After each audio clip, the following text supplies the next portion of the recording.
اعوذ باللہ السمیع العلیم من الشیطان الرجیم من ہمزہ ونفخہ ونفثہ۔ سورہ الفاتحہ کی آیت نمبر 5 میں اللہ رب العالمین کا ارشاد گرامی ہے، اہدنا الصراط المستقیم، ہمیں سیدھے راستے پر چلا کر منزل مقصود تک پہنچا دے۔ ہدایت کے دو معنی ہیں، راستہ بتانا اور دوسرا راستہ پر چلا کر منزل مقصود تک پہنچانا۔ ان ہر دو معنوں کا ثبوت قرآن مجید سے ملتا ہے۔ اللہ تبارک و تعالیٰ فرماتا ہے سورہ بقرہ کی آیت نمبر 185 میں، رمضان کا مہینہ ہی ہے جس میں قرآن اتارا گیا جو تمام لوگوں کو راہ راست بتاتا ہے۔ راہ راست بتانے کے بعد اللہ تبارک و تعالیٰ لوگوں کو چھوڑ دیتا ہے، خواہ وہ مومن بنے یا کافر، قرآن مجید پر ایمان لائیں یا اس کا انکار کریں، اس کے احکام پر چلیں یا ان سے انحراف کریں۔ اللہ تبارک و تعالیٰ فرماتا ہے سورہ القحف کی آیت نمبر 29 میں، اے رسول صلی اللہ علیہ وسلم، آپ کہہ دیجئے حق تمہارے رب کی طرف سے آ چکا ہے، اب جو چاہے ایمان لائے اور جو چاہے کفر کرے۔ اللہ تبارک و تعالیٰ فرماتا ہے سورہ حل اتاک آیت نمبر 3 میں، ہم نے انسان کو راستہ بتا دیا، اب چاہے وہ شاکر بنے چاہے کافر بنے۔ اس آیت میں اللہ تبارک و تعالیٰ نے ہدایت کو واضح طور پر راستہ بتانے کے معنوں میں استعمال کیا ہے۔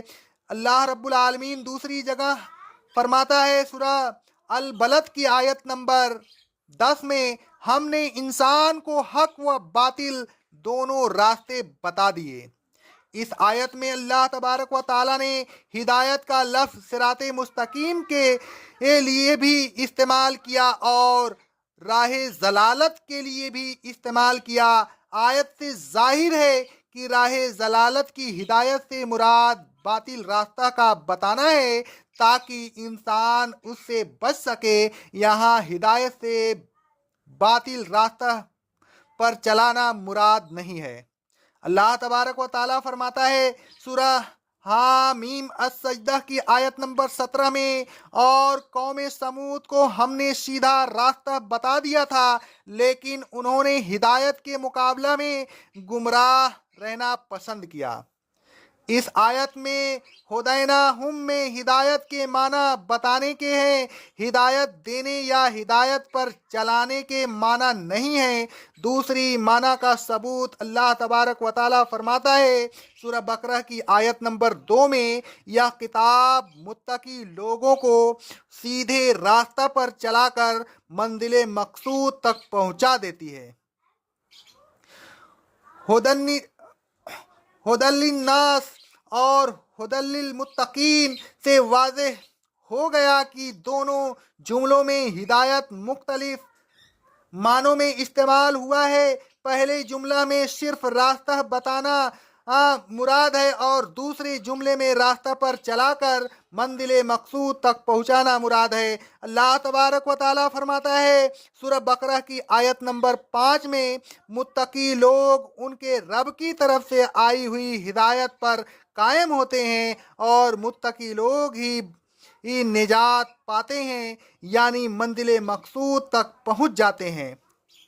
اس آیت سے واضح ہو گیا ہدی للمتقین میں ہدایت سے مراد راستہ بتانا نہیں ہے بلکہ راستہ پر چلا کر منزل مقصود تک پہنچانا مراد ہے۔ ایک اور جگہ اللہ رب العالمین کا ارشاد گرامی ہے سورہ بقرہ کی آیت نمبر 264 میں، اللہ کافروں کو سیدھے راستے پر چلا کر منزل مقصود تک نہیں پہنچاتا۔ اس آیت میں ہدایت کے معنی راستہ بتانا ہرگز نہیں ہو سکتے، اس لیے کہ راستہ تو اللہ تبارک و تعالیٰ ہر انسان کو بتاتا ہے جیسا کہ ہدی للناس سے ثابت ہے۔ البتہ اللہ تبارک و تعالیٰ